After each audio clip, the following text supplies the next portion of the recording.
नमस्कार, मी हर्षाली. मंडळी, आज आपण एका खूप महत्त्वाच्या विषयाबद्दल बोलणार आहोत. नसबंदी झाल्यानंतर महिलांच्या शरीरात नेमके काय बदल होतात आणि त्यानंतर कोणती काळजी घ्यावी. कारण प्रत्येकाच्या मनात हा प्रश्न असतो की ऑपरेशन झालं तर आता आपल्या शरीरात बऱ्याच गोष्टी बदलतील, आपल्याला विकनेस येईल वगैरे वगैरे. पण प्रत्यक्षात असं काहीच होत नाही आणि याच विषयावर आज आपण बोलणार आहोत. त्यामुळे व्हिडिओ शेवटपर्यंत नक्की पहा.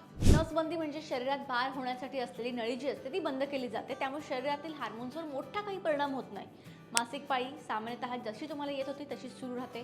काही दिवस ऑपरेशनमुळे थोडा त्रास जाणवू शकतो, पण तो पूर्णपणे नॉर्मल असतो. सो हा फर्स्ट पार्ट की तुमचे जे पिरियड्स आहेत त्यावर याचा काही इफेक्ट होत नाही, ते व्यवस्थित चालू राहतात. आता ऑपरेशन नंतर काही दिवस पोटामध्ये हलकं पेन होऊ शकतं, शरीर थोडं थकलेलं वाटू शकतं आणि जडपणा, हेवीनेस जाणवू शकतो. पण हे सर्व बदल साधारण 3 ते 7 दिवसांपर्यंत दिसू शकतात. नंतर हळूहळू कमी होतात. त्यामुळे शरीर स्वतःला हळूहळू बरं करत असतं. तुम्हाला वेगळं असं काही करण्याची गरज नसते. आता या काळात जखमेची काळजी घेणं खूप महत्त्वाचं असतं. खरं तर जखम स्वच्छ आणि कोरडी ठेवावी लागते. डॉक्टरांनी दिलेली जी औषधं असतात ती तुम्हाला टाईमवर घ्यायची असतात. हे खूप महत्त्वाचं असतं.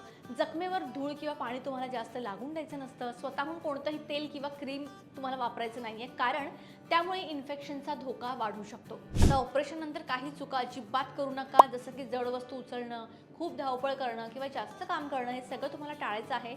आपल्या बॉडीला पूर्ण रेस्ट देणं इम्पॉर्टंट असतं, कारण योग्य रेस्ट मिळाली नाही तर जखम लवकर भरत नाही. अनेक महिलांना असा प्रश्न पडतो की नसबंदीनंतर वजन वाढतं का? पण हे पूर्णपणे खरं नाहीये. नसबंदीमुळे थेट काही वजन वाढत नाही. वजन वाढण्याचे कारणं वेगळी असू शकतात. त्यामध्ये जास्त वेळ बसून राहणं किंवा कमी हालचाल, आहारामध्ये आपले काही बदल झाले त्यामुळे हे होऊ शकतं.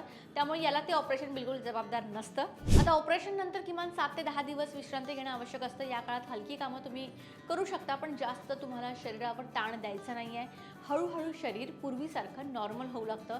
काही सिच्युएशनमध्ये डॉक्टरांना लगेच भेटणं गरजेचं असतं. जर जखमेमधून सूज येत असेल, पेन होत असेल, ताप येत असेल किंवा रक्तस्राव होत असेल तर तुम्हाला लगेच डॉक्टरांना भेटायचं आहे. आता नसबंदीबाबत काही गैरसमज देखील आहेत. काही लोक म्हणतात की यानंतर महिला कमजोर होतात किंवा शरीर पूर्ण बदलतं, पण हे सत्य नाही आहे. योग्य काळजी घेतली तर शरीर पूर्णपणे नॉर्मल राहतं आणि रोजचं जे आपलं रुटीन आहे ते आपण डेली बेसिसवर करू शकतो. डॉक्टरांनी परमिशन दिल्यानंतर आपण हलका चालण्याचा एक्सरसाइजसुद्धा करू शकतो, खोल श्वास घेण्याचा व्यायाम करता येतो, हलका स्ट्रेचिंगसुद्धा आपण करू शकतो. पण कोणताही जोरदार व्यायाम तुम्हाला लगेच सुरू करायचा नाही आहे.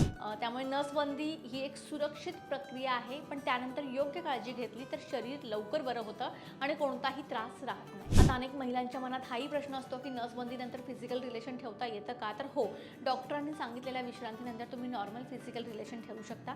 यामुळे शरीराला यापासून काही नुकसान होत नाही किंवा पुढे काही प्रॉब्लेमसुद्धा निर्माण होत नाही. पण शरीर पूर्णपणे बरं होण्यासाठी थोडा वेळ द्या. साधारण काही दिवस विश्रांती घेतल्यानंतर आणि डॉक्टरांनी परवानगी दिल्यानंतर सगळं पूर्वीसारखं नॉर्मल सुरू होऊ शकतं. व्हिडिओ इन्फॉर्मेटिव्ह वाटला असेल तर लाईक करा, शेअर करा आणि चॅनलला सबस्क्राईब करायला विसरू नका.